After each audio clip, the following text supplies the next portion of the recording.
umumnya merupakan bentuk kain hias tradisional khas dari Indonesia yang mana dibuat dengan menggunakan bahan malam atau lilin panas dan centing sebagai alat dan bahan pembuatannya. Tiap daerah di Indonesia kini memiliki motif batik dengan makna ataupun ciri khas tertentu. Batik juga merupakan salah satu produk khas Indonesia yang patut dibanggakan, lantaran telah diakui oleh salah satu organisasi dunia yakni UNESCO, di mana batik ini dikatakan sebagai warisan budaya Indonesia dan masuk dalam kategori warisan kemanusiaan untuk budaya lisan dan non-bendawi. Berkaitan dengan itu, batik merupakan salah satu contoh dari 14 subsektor ekonomi kreatif, yaitu sektor kerajinan. Di sini rekan saya Devina Nadia mendapatkan kesempatan untuk mewawancarai pemilik sekaligus pengelola rumah batik Komar, salah satu rumah batik di kota Bandung. Rekan saya yang lain, Kirana Bizanti juga telah mewawancarai beberapa pemakai batik. Mari langsung saja kita simak bersama. Halo semuanya, saya Devina Nadia Nurhanifah dari kelompok 4. Saat ini saya sedang berada di Rumah Batik Komar, salah satu rumah pengrajin batik yang ada di kota Bandung. Dan saya berkesempatan untuk mewawancari beliau yang merupakan pemilik sekaligus pengelola Rumah Batik Komar ini. Ingin tahu bagaimana wawancaranya? Mari ikuti saya.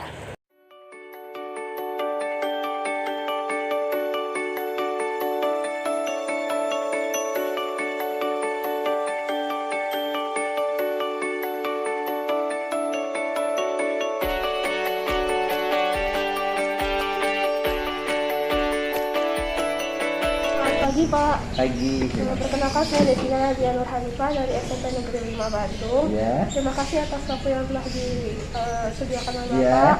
Selanjutnya saya bisa mewawancarai Bapak pada saat ini. Siap. Saya izin mewawancarai Bapak terkait bisnis yang Bapak kelola dan kaitannya dengan ekonomi kreatif. Ya. Langsung saja ya Pak, kita mau Ya, boleh. Silakan deh. Ya. Yang pertama, tolong perkenalkan diri Bapak dan profesi yang Bapak miliki saat ini. Ya, baik. Nama saya, nama lengkapnya ya dengan status gelar pendidikan Dr. Komarudin Kudia SIP MDS. Jadi latar belakang pendidikan saya dari S1-nya Hubungan Internasional Unpad, S2 dan S3-nya di Fakultas Seni Rupa Desain ITB. Pak Komar ini lahir dibesarkan di Cirebon dan dari tahun 1998 mengelola usaha batik.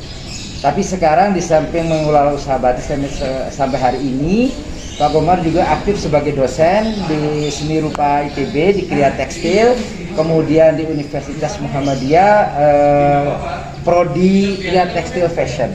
Ya, nah usaha batiknya itu dari lokal di sini, ya domestik di Bandung sampai ke seluruh Indonesia dan beberapa ekspor ke Jepang dan ke Amerika. Baik, untuk ekonomi kreatif sendiri Ya. Pak, menurut Bapak definisi dari ekonomi kreatif itu seperti apa? Ya, jadi ekonomi kreatif kalau menurut saya adalah upaya kita ya untuk mengolah dari kekayaan lokal ya dari budaya lokal, karena kami itu basicnya itu ekonomi kreatif berbasis budaya. Nah, berbasis budayanya apa? Dari kerajinan batik. Jadi segala bentuk usaha yang dilakukan oleh para perajin batik ya untuk menjadikan sebagai nilai ekonomi baru gitu. Apakah menurut Bapak bisnis kerajinan batik yang Bapak kelola ini termasuk ke dalam sektor industri ekonomi kreatif? Ya, sudah pasti jelas karena di ekonomi kreatif itu ada 17 ya, ada 17 macam. Satu di antaranya adalah bentuk kerajinan, ya craft, ya kriya. Memang kalau craft sama kriya itu berbeda, ya. Tapi sebenarnya sangat relevansinya itu tinggi sekali, ya kerajinan. Kerajinan di sini adalah batik. Jadi kalau dibilang ada hubungannya enggak, pasti hubungannya erat sekali. Di samping kita ada bentuk kerajinannya, kemudian juga nilai-nilai ekonominya itu yang bisa dihasilkan dari usaha batik ini berkolaborasi dengan dunia digital ya, itu juga bagian daripada 17 sendi-sendi ekonomi kreatif itu. Untuk bisnis kerajinan batik Bapak sendiri, apakah sudah menerapkan konsep ekonomi kreatif? Udah pasti, jadi buktinya apa yang telah dilakukan oleh Pak Komar ini. Pertama misalkan dari konsepnya aja kita bisa jual. Ya, konsep bagaimana membuat usaha batik ini. Kemudian juga misalkan buku-buku yang kita jual itu adalah dari sketsa-sketsa yang kita olah menjadi apa? Menjadi simulasi-simulasi desain. Ya, itu juga sudah menggunakan ekonomi kreatif berbasis komputasi ya, komputer. Nah, kemudian setelah itu masuk ke dunia fashion. Nah, fashion juga bagian dari ekonomi kreatif. Jadi batik-batik yang sudah selesai itu dijahit ya dengan apa? Dengan menggunakan orang-orang yang ahli bidangnya, fashion designernya ada gitu kan. Kemudian juga para tukang jahitnya gitu kan. Sampai kita menggunakan media website ya, menggunakan media internet. Kemudian kita dengan marketplace juga kita berkolaborasi. Jadi sangat kuat sekali hubungannya ya industri batik dengan dunia ekonomi kreatif. Menurut Bapak, apakah ada hal positif dan juga hambatan dari adanya penerapan konsep ekonomi kreatif? Ya, kalau hambatan biasanya selalu ada ya, tapi dibandingkan dengan hambatannya, ekonomi kreatif itu kalau kita bisa memanfaatkannya dengan baik, luar biasa. Hambatan-hambatan itu sedikit akan tertutupi, bahkan bisa dihilangkan. Kalau kita misalkan gini, hambatan diantaranya kalau masuk ke dunia industri kreatif dengan berbasis digital marketing misalkan, itu kendalanya apa? Sebagian masyarakat yang di daerah itu tidak mengenal bagaimana menguploadnya, bagaimana misalnya mempromosikan melalui website dan segala macam. Tapi bagi masyarakat yang mau belajar itu semua bisa teratasi dan manfaatnya luar biasa. Jadi kalau dibilang berapa besar manfaatnya, kalau Pak Komar yang merasakan itu sudah jauh melebihi dari target yang kita jualan konvensional seperti ini.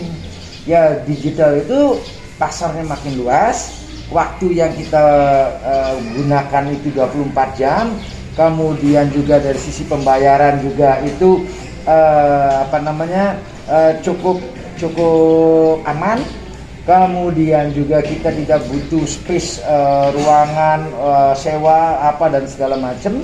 Nah, jadi banyak keuntungannya. Jadi ekonomi kreatif itu sebenarnya sangat membantu ya kepada UKM. Berarti menurut Bapak ekonomi kreatif ini perlu dikembangkan? Sudah pasti, Pak Komar sendiri adalah salah satu orang yang memang berjuang untuk bagaimana para perajin batik diasosiasi, karena Pak Komar juga kebetulan ketua asosiasi perajin dan pengusaha batik Indonesia, itu selalu menggaungkan, ayo manfaatkan kolaborasi dunia digital yang sekarang. Kemudian juga media medsos yang ada untuk apa? Untuk meningkatkan penjualan, ya, untuk penjualannya.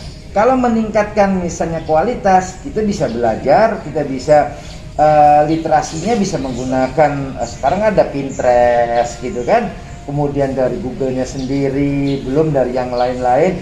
Itu kita manfaatkan untuk literasi, untuk apa? Meningkatkan kemampuan dari siapa? Para UMKM. Gitu. Jadi contoh kolaborasi di dunia ekonomi kreatif, Pak Komar punya batik, showroom batik. Pak Komar di sini ada kafe, ya. Kita manfaatkan para pengunjung kafe ini, kita shoot, ya. Kita menggunakan tahu TikTokers ya. Nah, dengan media TikTok itu, medsos TikTok itu dikombinasikan. Di-shoot dulu tukang batiknya, di-shoot dulu showroom batiknya, sampai ke jualan kopi. Ujungnya sih sebenarnya jualan kopi, tapi dengan adanya ambience yang seperti begini, suasana begini, itu meningkatkan. Nah, jadi kembali lagi, ekonomi kreatif adalah salah satu cara kita untuk maju di ekonomi masa depan. Produk apa saja yang ada di toko batik Bapak? Ya. Jadi produk batik yang ada di toko atau yang kami produksi itu mulai dari scarf. Scarf itu kerudung, kemudian shawl.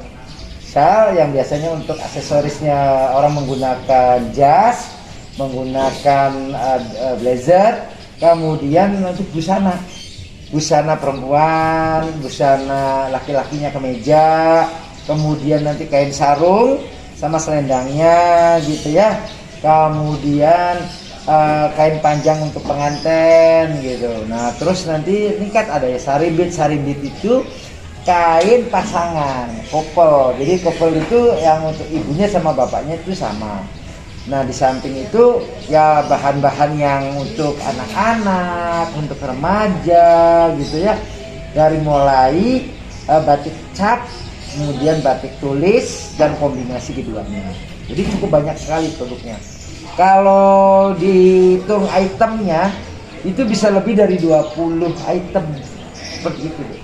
Ini saya lihat ada masker juga ya Pak? Oh iya betul, tepat sekali. Masker itu kami membuat masker itu ketika memasuki masa pandemi. Ketika masuk masa pandemi, kami membuat masker batik ya dengan berbagai macam model.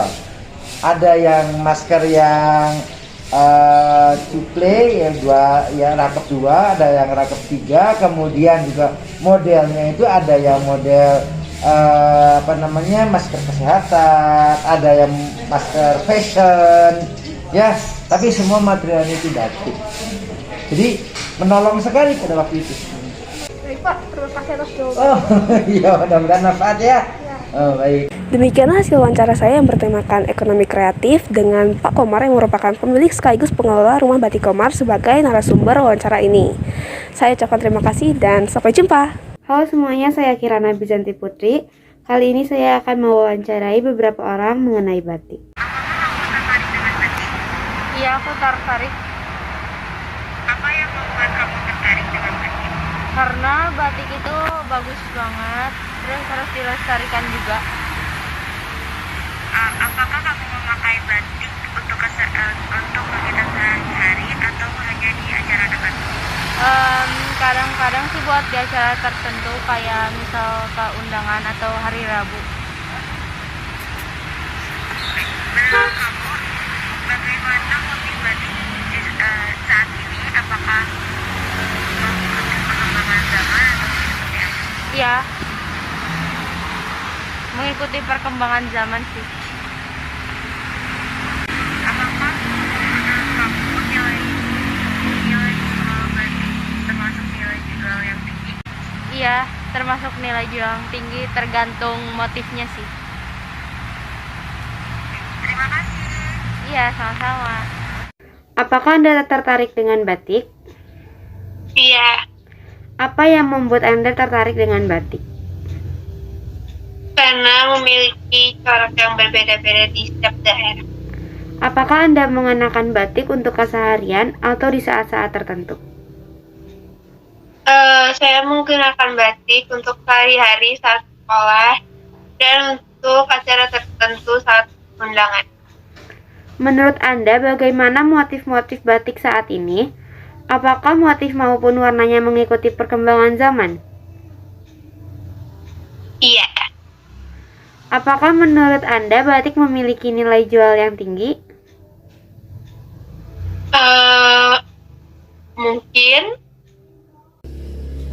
Sekian wawancara kali ini, saya ucapkan terima kasih. Ya, tadi merupakan hasil wawancara dengan pemilik Rumah Batik Komar dan beberapa pemakai batik. Dapat kita simpulkan bahwa batik memiliki potensi besar dalam sektor kerajinan dan juga salah satu yang berperan besar dalam perkembangan perekonomian Indonesia. Oleh karena itu, mari kita bersama melestarikan batik. Demikian liputan seputar ekonomi kreatif. Saya Kaila Putri Ardita, mewakili kerabat kerja yang bertugas mengucapkan terima kasih atas kebersamaan Anda dan sampai jumpa.